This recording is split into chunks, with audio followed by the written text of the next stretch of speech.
Okay, in this screencast, we're continuing our work on bivariate data, and what we're going to look to do in this section is find a line of best fit for our scatter plots.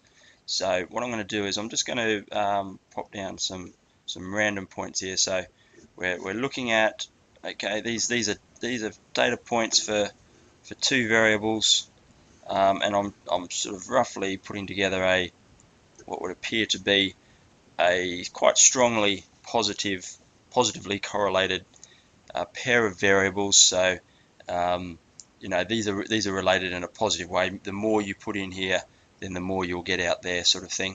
And what we're going to do in this section is add to our work in the last section and talk about correlation. And we're going to put what's called a line of best fit, which, as its name suggests, is attempting to draw a line that best represents, I suppose, the points that are there, because we're suggesting it's a linear relationship and the correlation is quite strong. So we're going to put a line to that and say, right, well, this is the line that represents our data. So what we're going to try and do, and it's called by eye because there are sort of computer programs, and when you get really serious about this stuff, then you do get computers to do your work for you, and they find the very best line of best fit mathematically. What we're going to do is by eye. So we're going to try and pick it out so that we're just getting roughly the same number of points above and below. Also the distance from the line, we've got to take that into account. What I'm tracing out here is pretty much, I reckon, my line of best fit. I've probably got 3 each side. I'm probably just going to go up between those there, down there. So I'm just going to have a go at that. You can tell me what you reckon about that. That's got 3 above, 3 below.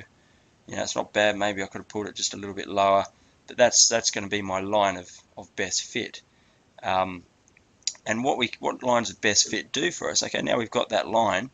That line now is our representative. So I can now do what's called an interpolation, and that is I can say that for this value of this variable, call this the x variable, it's not terribly imaginative, and this is the y variable, then for this value of the x variable, which is not one of my plot points, but I can now go up here, I can find its point on the line, I can go across here, and I can say, well, that's its, if I put in that much x, that might have been hours studied for a maths exam, then I can expect that result given this data and the line of best fit that followed that data. So that's called an interpolation, and I'm just going to write that down there. That's an interpolation. I'm sure you've heard of the next word I'm going to say, and that is extrapolation. So what we're able to do is either interpolate, which means we're making estimates based on our line of best fit. We're making estimates within the range of values that we've plotted. If we go outside that range, either below or above, most often it's above because below where there's not a lot of room, but let's say now if we put in, whoa, this many hours of work, we're going to expect a crazy mark up here somewhere. So I haven't even drawn my line that far. But if now let's extend the line out a little bit. So go out there, we're off the scale now. But this would be an extrapolation up here. I'm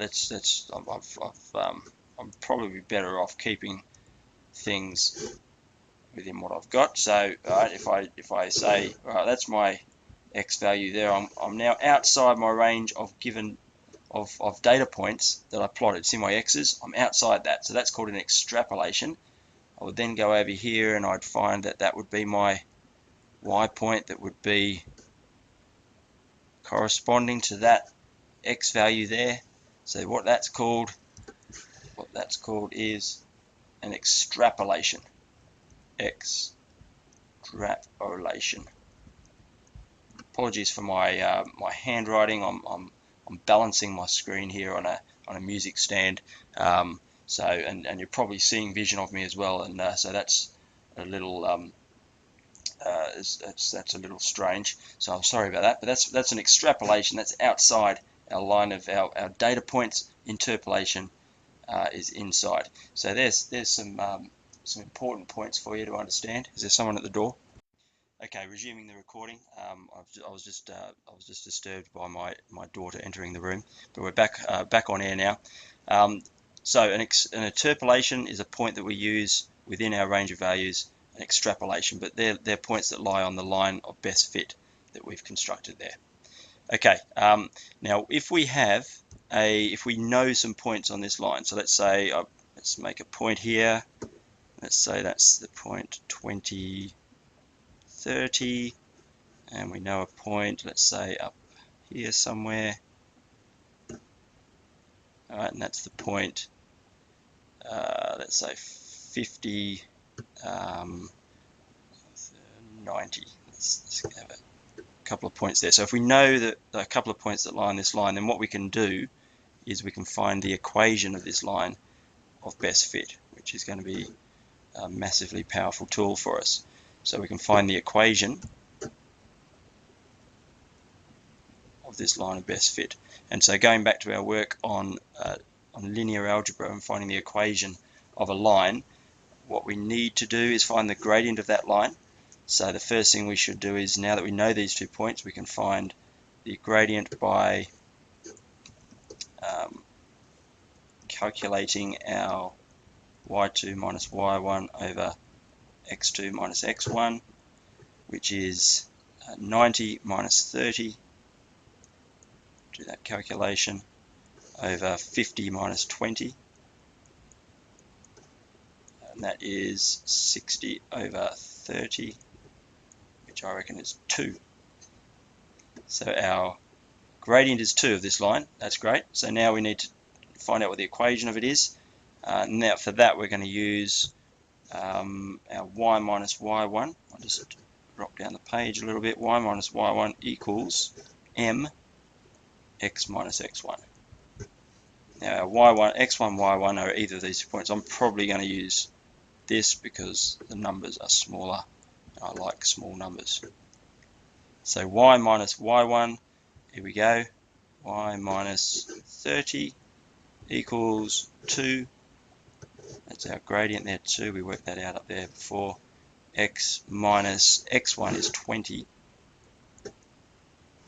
So y minus 30 equals twice x minus 20. So let's now just do an expansion. Y minus 30 equals 2x minus 40. And we would probably write that as y equals 2x.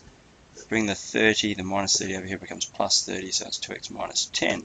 That's the equation of our line of best fit. And so what we could do now is we could extrapolate or interpolate algebraically by putting points, so an x point in here. So if x represented, what did we say, minutes of revision for a test. So what this means is 20 minutes revision gave you a mark of 30%. 50 minutes gave you a mark of 90%. So, okay, that's an interesting one. This is exam mark. Let's say it's not percent actually, because I'll be off the scale. I'll be above 100%, which we all know is impossible. So if that's so, let's say, all right, I'm really going to knock some revision out. I'm going to say I'm going to study for what do you reckon? 150 minutes. So I'm going to study 150 minutes of revision. Now, what does that get me? And is that an interpolation or an extrapolation? 150. I reckon if that's 50 there, 150 is way off the scale. So this is definitely an extrapolation. I'm going to put that in brackets. Extrapolation, because that's outside our data range. 150 minutes of revision. So to calculate that, we let x, because x is our minutes of revision, equal 150. What's our score going to be? It's going to be y equals twice 150. I'm getting a huge score. I'm getting 300 minus 10, 290 marks for 150 minutes worth of revision. So that's well worth putting in the extra effort. So there's our line of best fit by eye, how to calculate the equation of a line of best fit, and how to do interpolations and extrapolations. That'll do for this screencast. I'll see you tomorrow.